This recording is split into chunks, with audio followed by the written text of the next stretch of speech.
All right, let's get it started. Good afternoon, ladies and gentlemen. I'm Doris, MC of today. Welcome to the Professional Development Training Webinar Series 1 of the Jockey Club Sports Without Limits Youth Empowerment Program. The program is organized by the Departments of Sports Science and Physical Education of the Chinese University of Hong Kong and is funded by the Hong Kong Jockey Club Charities Trust.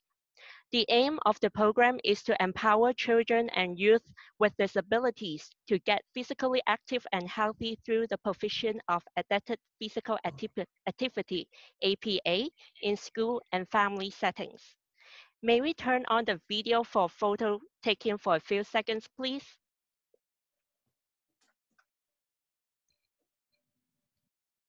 Today we have over 90 participants here. My IT colleague would have to capture the screen several times, so please be patient with us. All right, here we go. 1, 2, 3, say cheese. All right, let's do another one with thumbs up. 1, 2, 3, say cheese. And lastly, another one with heart sign. 1, 2, 3, say cheese. Yay. Thank you so much for your patience.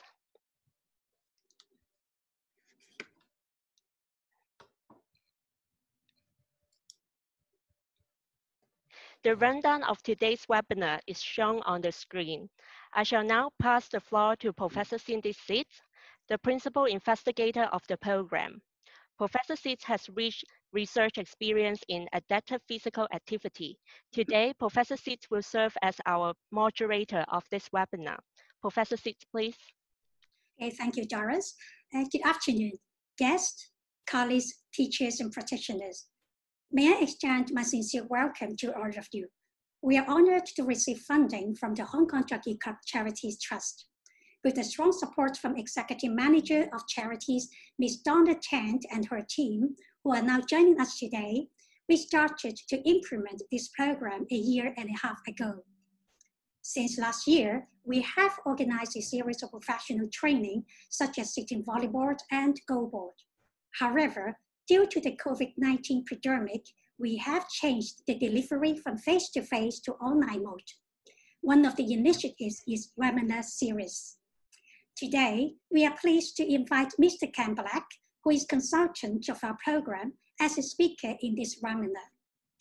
Mr. Black is independent advisor on inclusive physical activity and sport and co-founder of the Inclusion Club.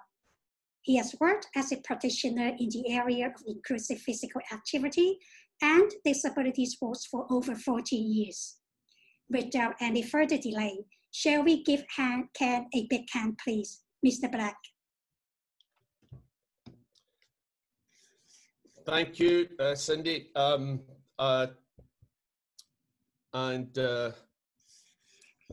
Welcome, everyone. Neho. I'm looking forward to this session. But before I start, I just want to say and echo something that Professor Seitz said. I want to say thanks very much to her for inviting me to make this presentation today and to become involved in this, this very meaningful and important project. I'd also like to thank, again, the Hong Kong Jockey Club Charities Trust for their financial support and support in other ways, which has made these webinars possible, and previously other face-to-face programs. And I'd also like to thank Doris Cheng, who has provided all this support and arrangements for this webinar. So if I could just say thanks to those three people before we start. Okay, I think we'll get going. What I wanted to do, if we can move on to the first slide, Doris. Okay, so the title is to try and give you an idea of how you can make your teaching or if you're a coach, you're coaching. If you're a volunteer, you're volunteering. Better for everyone by looking at what adapted physical activity has to offer. And I just wanted to say at this point, I know that we have a lot of people attending who are working in special education. Way back at the beginning of my career, I'd worked in special education for 10 years. And so I've got some background there, and in subsequent roles that I've had, I've spent a lot of time working in special schools, not just in the UK and in Australia, but in many other countries around the world. So I've been fortunate to see this area in lots of different places. So let's quickly look at the format again. If you just slide them in one at a time, Doris. So we're going to look briefly at the origins of adapted physical activity for those for whom perhaps APA is a mysterious topic. And the next one. We're going to look at the principles of inclusion, and that's going to include two aspects. The first one is principles of adaptation with some examples. And so I'll try and share with you some a few models or processes to do with adaptation, but then leave you with a very simple adaptation tool that you can use right away. So really there's three sections. The last section will be a question and answer session. So we've got origins, principles, and then a Q&A session to close. So I will try not to talk all the way through the whole hour and leave some time for people to ask questions at the end. Okay, next one, please. So what I'd like to do before Doris runs a short video, I want to just explain what this is. I would like you to try this, if you've got space where you are now, to pick up a piece of paper. It could be a piece of A4 paper or a Post-it note, any piece of paper you can. And I just want you to try and stand or maybe turn around in your seat and just hold your hand up high and drop the paper to the floor. So you'll see the video now to explain.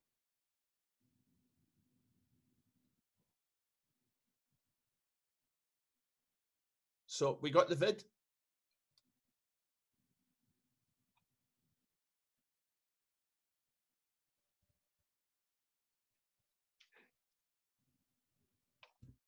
Okay, just okay, if we could just run the video briefly. Is that possible? Yes, hold on.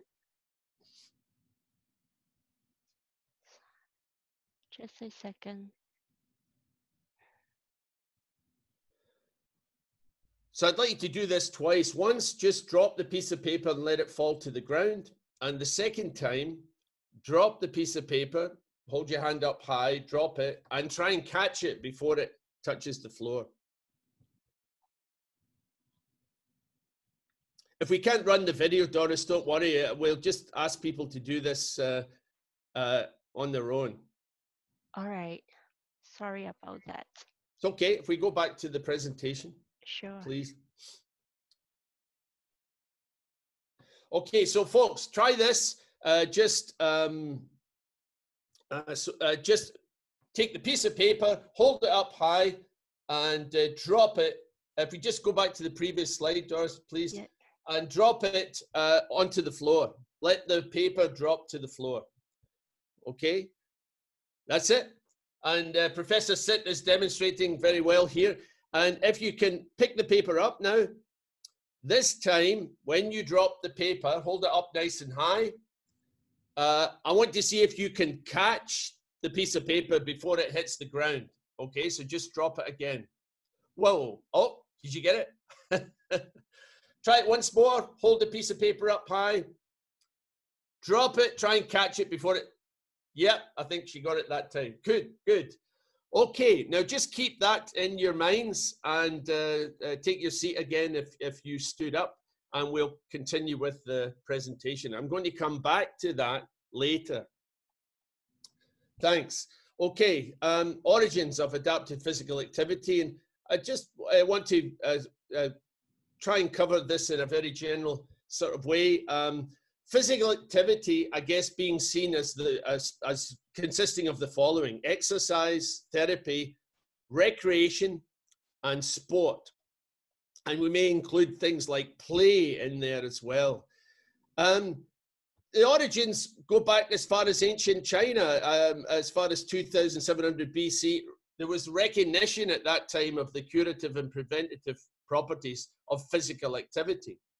And then more recently, 5th century BC, over into the AD, Greco-Roman culture identified the link between physical activity and well-being. Next slide, please. The English philosopher John Locke in the 17th century talked about a sound mind and a sound body. So this was this connection between mental health and physical health and physical activity was well established by then. Then in the 19th century, there was a development called medical gymnastics, and particularly Swedish and German programs, which consisted of gymnastics and mass drills, mass exercise drills, and marching, and was quite militaristic in some ways, but designed really to engage the population and engage the military, for instance, but when young people are still in school, engage them in physical activity that, to help develop their strength and coordination. And this became quite influential and moved to other parts of the world. Later, physical education was integrated into the school curricula in Europe and in North America. There was also the idea of the spread of ideas in terms of inclusion of young disabled people through religious missions, for example. And I just wanted to mention this person here. If you just give me the next line, please, Doris. William Murray. And I only mention William Murray in some ways because my middle two names are William Murray. And he was also from Scotland, which is where I'm from. But he set up the very first special school, if you want to call it that, in China in 1874 in Beijing. And it was a school for blind and partially sighted children. Then there was the connection with the rehabilitation of war injured. For example, the first Donnersmarck Foundation in Germany was formed just before the end of the World War I. And of course, the famous Stoke Mandeville in the UK, spinal injuries rehabilitation unit after World War II. So there was a connection between physical activity and the inclusion of disabled children and adults through rehabilitation. Then legislative change, and I've just picked randomly a few examples here in the UK, the 1981 Education Act, and later the 2001 and 2014 Special Educational Needs and Disability Acts. They put inclusion or mainstreaming of disabled children on the statute books here in the UK. In Hong Kong, the process has been gradual, I think is the way to describe it. Who are working in education will know the story far better than me. But I did want to mention the pilot project that started in 1997 to really look at how young people could be integrated in the development of a whole school approach. Okay, next one, please. In terms of raising the profile of physical activity and sport amongst disabled children and adults, this was linked to campaigning by disabled people's advocacy groups and organizations around the world, where disabled people were demanding that human rights and basic rights associated with not just access to physical activity, but to education, to employment, to relationships, everything that everyone else enjoyed. Disabled people were campaigning for this over the back end of the last century. Then the development of both impairment-specific and pan-disability sport programs. These were driven really by disability sport organizations, which initially were formed on impairment-specific lines. So you had organizations representing specific impairment groups. But then the increased involvement of sports federations. And this was often tied in to the government money and commercial sponsorship, which has began to support disability sport in a more formal way, and enabling sport to attain a higher profile, for example, Paralympic and Special Olympics Games. Okay, the next one, please. Sorry, keep going. Okay, so just as a thought, I want you to think about how is physical activity for all young people developed where you are? And where does physical activity and physical education stand in the hierarchy of priorities where you are? So whatever your setting is, it's just a question I want you to think about. And perhaps some people may want to come back with this at the end of the, when we get to the Q&A. Some recommended reading for this section, Karen DePaul, Susan Gavron, the Disability and Sport is I guess it's an old book now, 1995, but it's used in so many adapted physical activity academic programs. It's used as a essential reader. So if you do get a chance to see that book or extracts from it, then it will, in particular the start of it, covers very well the evolution of physical activity and sport and disabled children and adults. Okay, next one, please. So just drop back a couple, please, Doris. Just go back to the, that's it. Okay, so so I need the next one. Sorry, just the top line. So on to the next slide. Sorry, we're going backwards. On to the next slide. Okay. Okay, so what we're going to do is look at, in terms of the principles of inclusion, I'm really going to focus on the social approach to inclusion, which has grown to be the dominant theory or philosophy in physical activity and sport, but also in the wider societal inclusion. So we're talking about the social, attitudinal, environmental barriers to the inclusion of young disabled people. In our case, those of you working with young people in education. I would argue, and certainly people whose philosophy mirrors the social approach, that and this is the approach that's underpinned all my work over the last 40 years, is that the impairment or the medical condition is not the start point.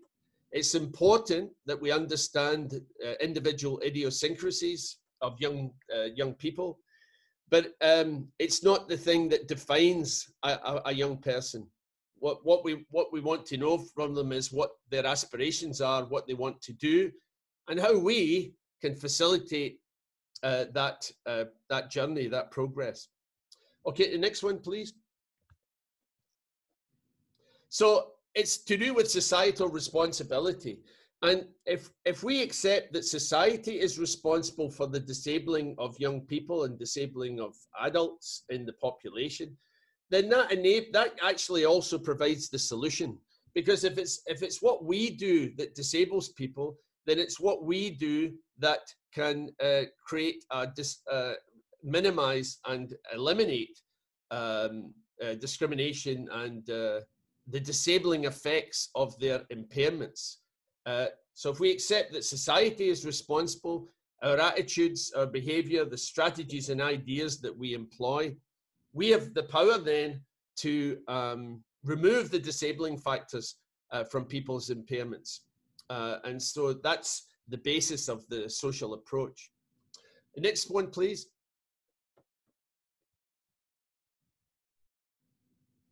So the social approach leads to, back a bit, okay, it can be, if we think about adopting the social approach where it's societal attitudes and behavior that, that creates discrimination, if you like, then that can actually have a wide interpretation, because we can apply that approach also to issues around gender and ethnicity and age and any other reason that might lead to people being excluded from everything that they want to do.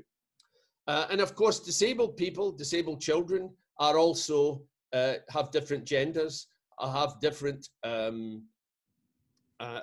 ages, have different ethnicities, have different sexual orientations. All of these things apply to disabled people the same as it does to anybody else in the population. Well, we're aiming to create an inclusive environment. So we're trying to ensure that young people are operating in a system that helps them to maximize their abilities. And we'll talk about this more when we look at the models. And we're focusing on ability and aspiration and not on what they have. That's important. It's important to understand the function of young people, what they're able to do. But as I said earlier, my strong feeling is it's not the thing we start with. We start with what do we want them to end up doing, and how can we help them get there? So the emphasis is on the actions of the teacher and the coach, and not reacting to an individual and their specific impairment. It's what we do that changes things. Okay, can we go to the next one? So to end that section, I just posed this question. The social approach to inclusion focuses on what you can do to facilitate change, maximize the abilities of all young people with whom you're working. And I would leave you, I would add this thought. You're not in control of people's impairments. No, we're not in control of it. We can't change them generally. Okay, some people's impairments may go up and down. They may progress. They may get less. They may be temporary. They may be permanent. But the impairment is a fixed thing in a way. We can't change that. We can only change what we do. So how we organize classes, how we organize, how we communicate, what equipment we use, the activities that we select, we have control over that. So I always would say to teachers and to coaches with whom I've been working over the years, focus on the things over which you have control, and don't worry so much about the things that you can't control. So you can control what you do, focus on that, and the other information is important, but it's not the start point. I just wanted to mention this reading for this section, Tom Shakespeare. This is a recent book. I think it's probably the best book on disability politics and how and understanding disabled people from their perspective that's been written maybe ever, but certainly in recent years. And I would certainly recommend this book to anybody who wants to understand more about disabled people and their own feelings about disability and impairment. Okay, next one, please. So if you could drop the, okay, we'll leave them up. If we could look at what we're going to look at now are some models or tools of inclusion. And I just selected 3 things I wanted to mention before we get to the last part.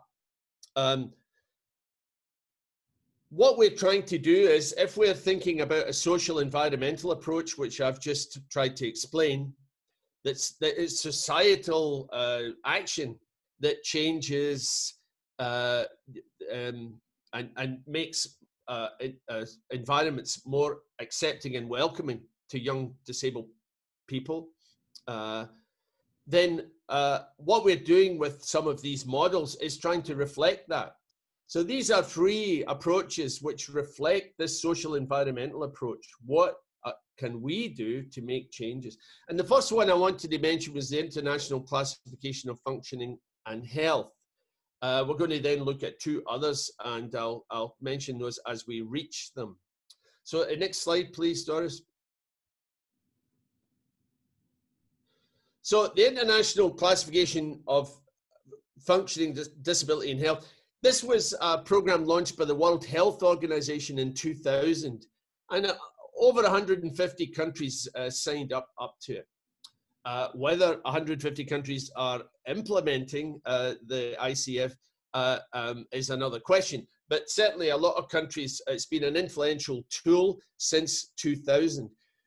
The ICF is an attempt to harmonize and homogenize approaches to social care, inclusion in society, health, and other aspects of disability impairment health, so that countries were, the idea is that countries are operating on the same basis. Okay, can you give me the next one, Doris? Thanks. So it replaced the old impairment, disability, handicap definition, and it looked at more of a holistic approach to inclusion. And the last one. So it adopts a social environmental approach to explaining functioning, disability and health in all people. So if we could just look at the graphic now. So this model is an attempt to show in a simple way that it's not just, we don't look at a disabled child, for example, and say this is what they have, this is their disorder or disease, as it says at the top, the health condition or the impairment. But in fact, there are many other factors that influence how they operate. So what's the activity that they want to do? Okay, what is the activity they're engaged in? And the implications of the health condition will vary dependent on the activity. If they're working at a computer and they have a mobility impairment, then when they're working at the computer, their mobility impairment has no major effect on their ability to operate a computer. That might be the it's to do with the notion of, if we translate it into sport, Professor Sitt mentioned this earlier, we can play volleyball in a regular way, stood up and everyone running around, or we can play seated volleyball where people who have various mobility impairments can participate in a game that mirrors the standing game, but reflects the way in which they are able to, and the function that they have available to them, and the way in which they can play.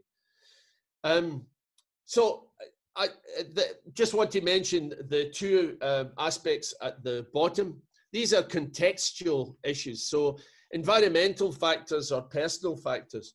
If you're a disabled person in the UK or Australia or perhaps in Hong Kong, the implications for a disabled person in developed countries is different than the implications of in terms of environmental factors or personal factors if you're a disabled person in Ethiopia or a country which is developing, any developing and emerging economy. I had a long project in Ethiopia for many years, and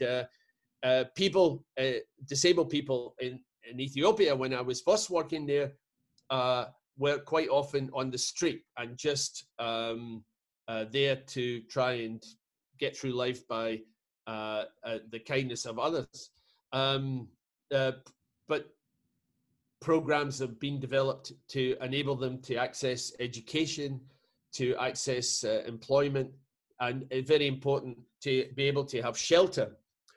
So if you're a disabled person in a developing country, it's the things that affect your life are different from if you're in a developed country. So the ICF is trying to say that impairment isn't a specific thing that we can label everyone as having the same, with the implications are the same for everyone. In fact, it's a holistic approach. It's saying that there are lots of different things that affect someone's ability to function in our world. And if we want to narrow it down to physical education, there are many different aspects that affect the ability of a young person to participate in PE. And we have to take all of those things into consideration.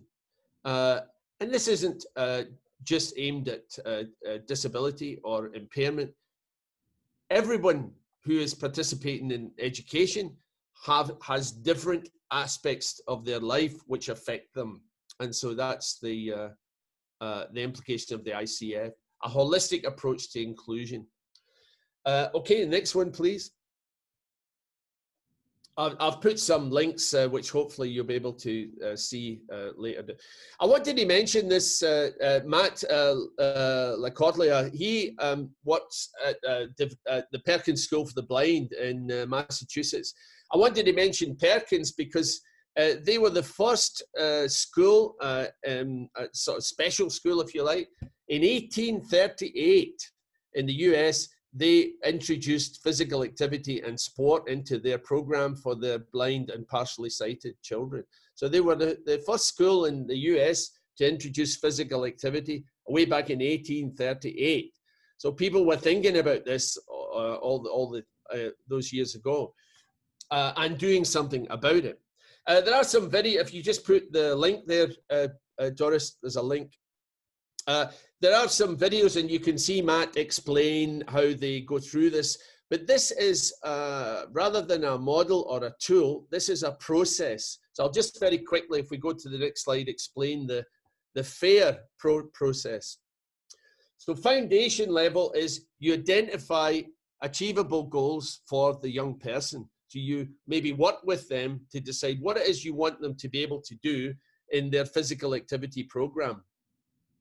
You then, under awareness, you take into account aspects that are specific to that individual. So you may speak to parents or to other people who work with that person to get additional information that can help you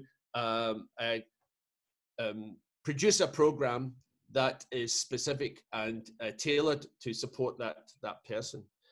So then implementation phase, the young person takes part in activity based on the information you've already accrued. And this may involve from the beginning some modification to the activity. So you may make some small changes to enable them to take part in the first place.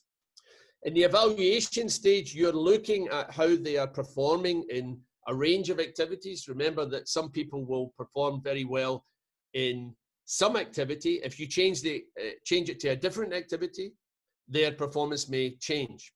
So it's not a fixed thing that a person with a specific impairment will perform the same way in all activities. They'll be good at some things and not so good at others, the same as any other person. So the observation and analysis phase is to see how they're performing the activity and then decide whether there is any refinement. In the last phase is to modify the activity or perhaps equipment as you feel is necessary. So having observed the performance, you then can make some changes. And this is a cyclical thing, so it can continue, and it can, of course, be applied to all the different activities that a young person might do in a physical activity program. So it's the FAIR describes a process of adaptation. Okay, the next one, please. But I want to finish this section by talking not specifically about the inclusion spectrum this time. I hope to revisit this in a future presentation, but to focus on one aspect of it. If we could go to the next slide, please. So I want to focus on the STEP Adaptation Tool, which is a supporting adaptation and modification tool that supports the inclusion spectrum structure. I'll come back to the inclusion spectrum, which is a framework for inclusive activity another time, but I just want to focus on the STEP Adaptation Tool, which can operate as a standalone way of working. Okay, if we go to the next one. So STEP is an acronym for space, task, equipment, and people. And these are 4 different components of any physical activity that can be manipulated by the teacher, by the coach, or by the young person themselves in order to make that activity more inclusive. So we're going to just, I want to go through this in the last part of the session just to explain how that could look. So if we go to the first slide, the next slide. So space, and we can, for example, increase or decrease the size of the playing area. That's a very simple manipulation of space. If you create a small space in an activity, that encourages more interaction. Some people may be working where you don't have a lot of space. And so working in a small space may be your natural environment. Not every school, for example, or sports club has a huge amount of space. But generally speaking, a small space encourages more interaction between people, between the participants, and a bigger space promotes increased mobility, more movement. Okay, another way of looking at space and manipulating space is how we can vary distances to targets. So we can, for example, in sports where a target is part of the game, so basketball, football, golf, rugby, bocce, the Paralympic sport, they're all variations on, there's targets involved in all of those games. So one way of manipulating the space is if a young person is successful in getting the into the target, if they successfully reach a target, then they move further away next time. If they miss, they move closer. So very simple routine you can operate in order to provide motivation and success for young people. So varying the space you play in and varying the target, the distance to the target are 2 ways of manipulating space. Next one. So we can modify this playing space. And so in this example, we can, for example, create ability-based zones where people are participating as part of the whole game. So they're not isolated, they're part of the whole game, but they're in a zone matched against people whose abilities are similar to theirs. And I'll just show you an example in a second. We can also include safe zones. Some young people may feel in a team activity that they're vulnerable. There's a lot of movement, and they may, their reaction time may make them feel vulnerable, and if they're being marked, closely marked by an opponent, or if they're being tackled. So we can create safe zones where vulnerable players can participate, but they can't be marked or tackled in these safe zones. But let's look at the ability-based one. If we just look at the next slide. So there's a very simple basketball court, okay? There's a few lines missing, but I just wanted to show you this example. If we move to the next slide, okay, just leave it at that, Doris. We can divide the basketball court longitudinally into 3 zones. And this enables players of different abilities to participate in basketball together. We can have, for example, in the central zone, players who have mobility impairments, say wheelchair users or players who are using walking frames, for example. They can participate in the center zone. In the wings, if we could show those now.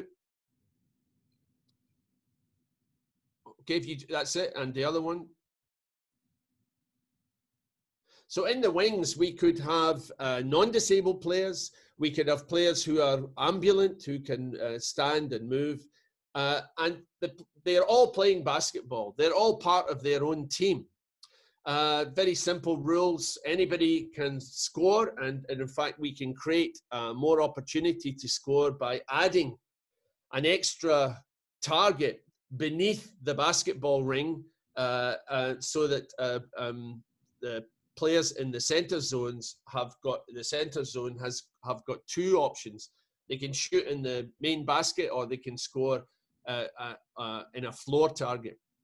But they all play together. They're all attacking. They're all defending.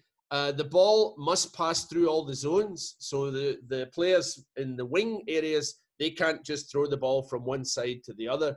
The ball has to pass through each zone as the play progresses. So this is a version of basketball called inclusive zone basketball. And it's a way of bringing players of different abilities together by manipulating the space. Okay, next one, please. I better move on fast. I've just looked at the time. Okay, so if we look at task, I'll try and summarize this. Task is can be summarized in different ways. For instance, it's how you do something. So this is throwing or propelling a paper ball. You can throw underarm a paper ball. And the next slide. Or you could propel it with your foot from a seated or a standing position. And the next one. Or you could use a pipe or a gutter to deliver a ball towards a target by rolling it down if your movement and function was inhibited in some way. Okay, next one. So we can change the way that people do the task. So performing the task in a different way. Underarm, overarm, dart type throwing. We can also break the skill down into components. So if we are thinking about, for instance, teaching the triple jump, that's really a hop, step, and jump. With some young people, they will be able to perform a triple jump and sequence the hop, the step, and the jump together easily from the beginning. They will be able to create that sequence. Other young people may have to learn each of the different components individually and then combine them into a partial or a whole sequence. So they may be able to connect the first part with the second part, or the middle part with the last part. And it may be some time before they're able to develop the whole sequence. So we can break the skill down into its component parts. And that can be applied to many different skill development skills linked to physical activity. Okay, next one, please.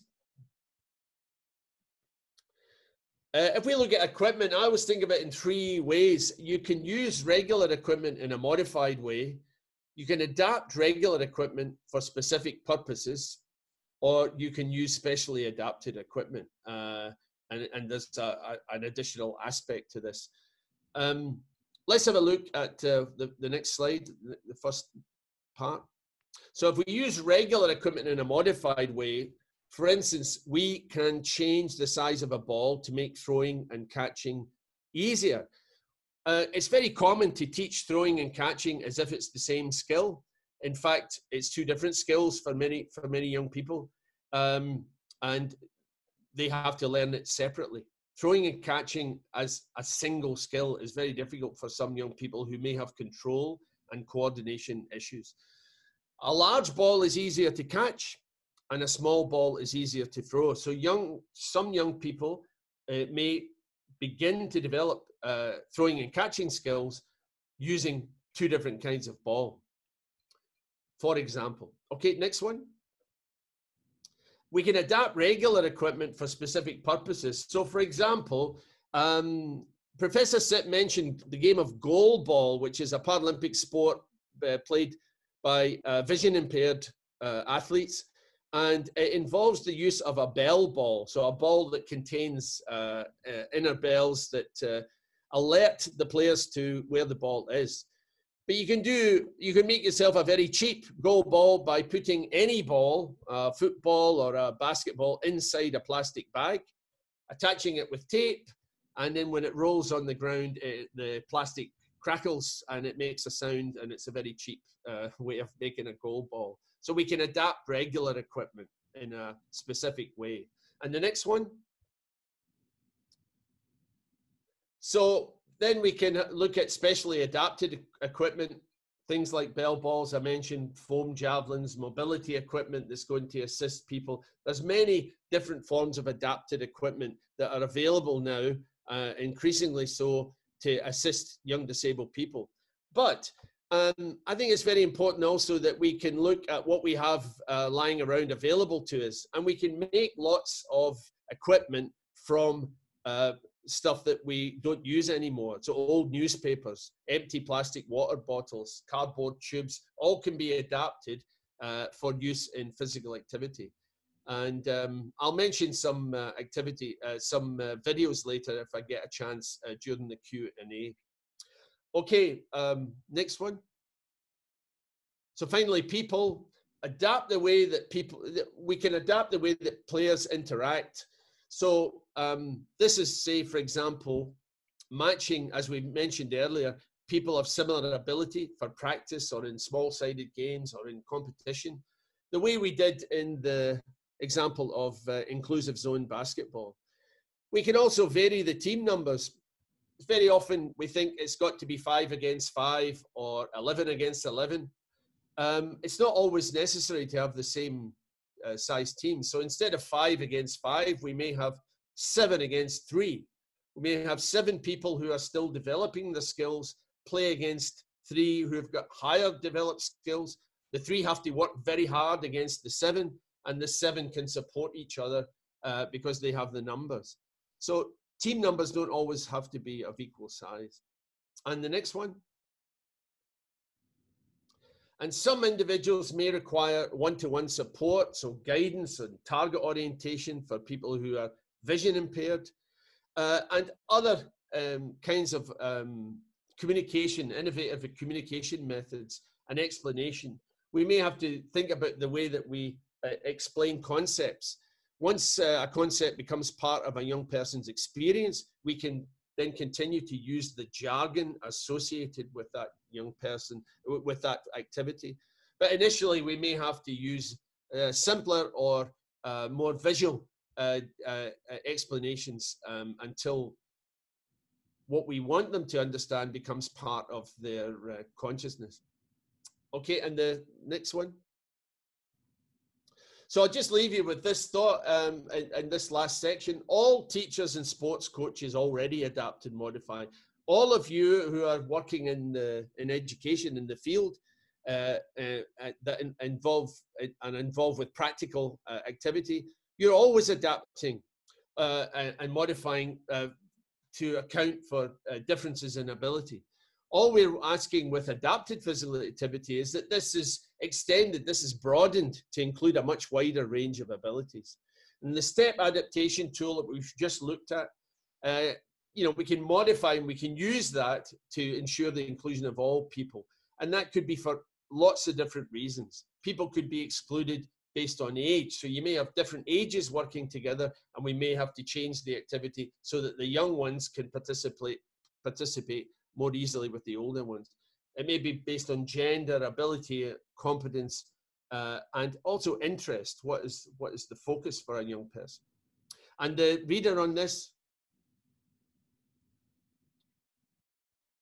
is it's actually an extract. It's a chapter in Ian Stafford's Coaching Children in Sport, coaching children, disabled children in sport. And the reason I mention it, not an ego trip for me, but it does go through all the models that we've talked about, but also a few more in addition. Okay, I think we've come to the end, except the paper drop exercise. So what I want you to do is, shall I try showing the video again? No, don't worry, Doris. Just stay on the presentation. Thanks. Okay. Sorry. It's okay. Yeah. Sorry.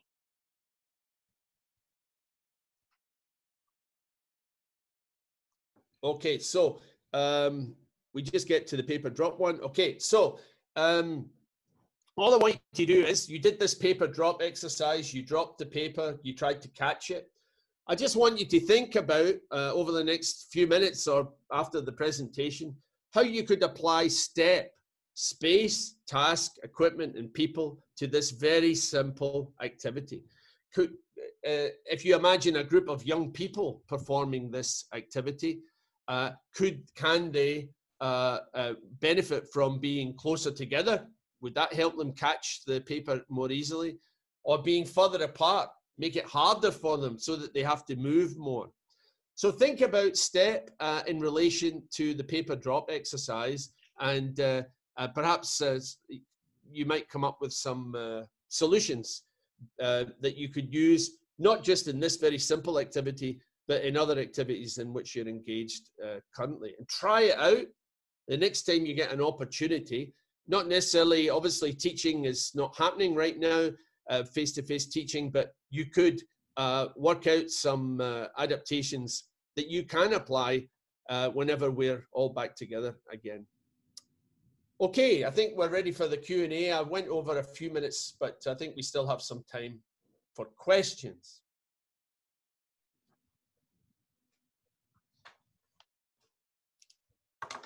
Okay, so thank you so much, Ken, for your presentation. So I'm thinking is when we apply the concept in STEP, right? So I would like to cut the paper smaller, or maybe make it as a paper ball, something like that. So this is a kind of adaptation we can apply, right? Okay, so I just give some. Exactly. Yeah, no, exactly. So, for instance, if you tear the paper in half, and in fact, this is a game that I play with the young people. If they miss the ball, the paper, and it touches the floor, I make them tear it in half, so that they have to work harder to catch the paper. Every time it touches the floor, they have to tear it in half, and of course, it falls more quickly or more erratically, so they have to work better together as a group. So yeah, and we can make also a much bigger piece of paper that floats down more slowly, like a page from a newspaper, and gives people more opportunity to be successful. So just in that one aspect that Professor Sitt has highlighted, we can manipulate this very simple activity in lots of ways. Yeah, thank you. So I now will open the floor for questions, but because of the time constraint, shall we have just 1 or 2 questions on the floor? So you can raise your questions in the chat box, or maybe you can just give your thumbs up, something like that, so that we can call your name. Anyone?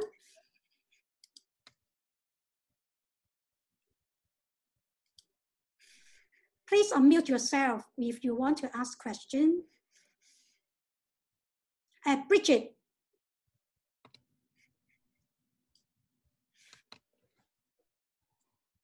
Yeah, please. Thanks, Cindy. Yeah, I really enjoyed that that presentation, Ken. Thank you for that. The question that I had, and this is something that I come across often in the work that we do here, and that is when we look to employ STEP within a school environment, doing it with primary school children is a lot easier, I find, than it is as we move through the ages and get to secondary schools. I'm just wondering whether there's a way we can front load those sessions so we get a few more wins. I just feel like at secondary school the students are a lot more competitive. Yes. Yeah, and quite often the teacher attitude is different also in secondary. Yeah, two quick ones because the time is. Thanks for the question, by the way. But two quick ones. I've often utilized skills-based activity where there's a very wide range of activity ability in the group. So when we come to look in a future episode of this series at the inclusion spectrum, I can explain how that framework can be applied, more clearly. But basically, when you've got a very wide range of ability, then it's one approach is to create 2 or more ability groups within that broad group. So generally, I would start off with an activity that involves all the group. So warm-ups and cool-downs lend themselves to everyone moving together or warming up together. And people can warm up in the way that is right for them. But then you can, one strategy can be to subdivide the big group into smaller groups. They're all working on the same theme. So it might be balance, or it might be a ball game. It may be marking and evading skills. But if they're working in ability groups that are, and it's not always the case that the kids with impairments end up all in the same group, because sometimes they can be very mobile and very good at ball games, depending on what kind of impairment they have. But they can be spread throughout the ability groups. And of course, that changes when you change the activity. And then after the ability groups have worked on the same theme, so their version of a game, it could be a seated version of volleyball, a standing version of volleyball, and an integrated version of volleyball where some players are seated and some players are standing. So that could be 3 groups working on volleyball, but they're all part of the same theme. And then bring them all together again for a group cool down where they all work together and the cool down they can do in the way that's right for them. You might give them a particular way to do it, but they're all working together. So I try and start off with an open activity where they're all together and close with an open activity where they're all together, but perhaps in between try and use versions of the same theme for different ability groups. Good, very good. Okay, thanks, Ken. Okay, thank you, Bridget, for your question. So I see that Yang Wen may have a question. So maybe, or even Lan Xiao, maybe Lan Xiao, I don't know if Yang Wen really just type in W. I don't know if she wants a question. Maybe Yang Xiao, please go. Yeah. Please unmute yourself, yeah. Xiao, yeah. Yeah. Hi, Professor Kim. Thank you for your sharing. I want to ask a question. I'm a PhD student under Professor C's supervision. You mentioned a lot about the modify the space and the tasks to help children with disabilities join the inclusive physical activity. But I wonder if the children without disabilities hold a negative attitude towards the inclusion, how the PE teachers can help the children with disabilities join the activity. Thank you. Okay, thanks, Charles. It's a good question. My feeling is that you have to work from the beginning with all the children. So you apply the use of space or the modification of the task to everyone, but they would do it in the way that's right for their abilities. So a bit like what I was saying to the answer to Bridget's question is, you can work within the STEP Adaptation Tool and apply it to everyone in the group. I think if we apply it only to a certain discrete group of young people, then I think then we begin to create a sort of ghetto within the section where it's just the disabled kids separate from everyone else. I think we apply the activity to everyone. They may do it in different ways, but it's the same activity that they all do. And they're just approaching it in a different way. So it's very important that the teacher or the coach runs the session for everyone. The other thing is that I always advise or always encourage a discussion amongst all the young people at the beginning, so that they become part of the adaptation approach, so that they understand that in order for this activity to be successful, for instance, I showed the basketball activity.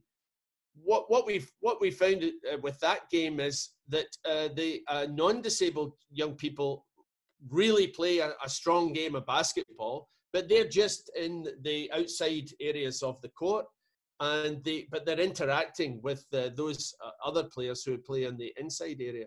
And it's still a game of basketball, but it's just has slightly different texture to it. So I think it's important that we work continuously with all the young people to encourage them to buy in to the inclusion message. That we're not forcing it on them. We're asking them for their help in including all the young people. Okay, thank you. Okay, thank you very much for Xiao's question and also Ken's answer. Unfortunately, time's running out, so maybe I pass the time back to MC Doris, and you are given some seconds to turn on the video or camera so that you are able to take the good photos again. So maybe I pass the time to you, Doris. Yeah. Thank you, Professor Sid, and thank you, Ken. It's a wonderful introductory session, and I hope you all have enjoyed it. And I was thinking maybe we can take another group photo because some of you might not have turned on your video before. So this time I will count down to 10. Okay, 10, 9, 8, 7, 6, 5, 4, 3, 2, 1. Say cheese.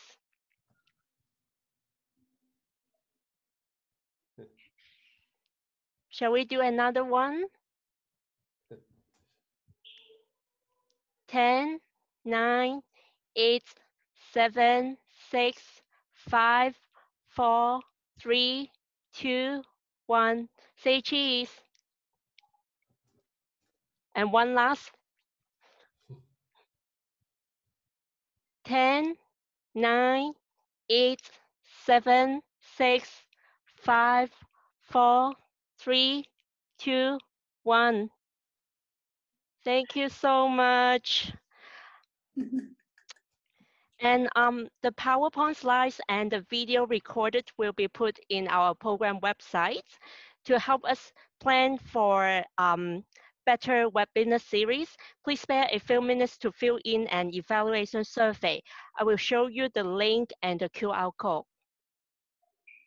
So once again, I think on behalf of our project team and also the funding agency, the Hong Kong Jockey Club Charity Trust.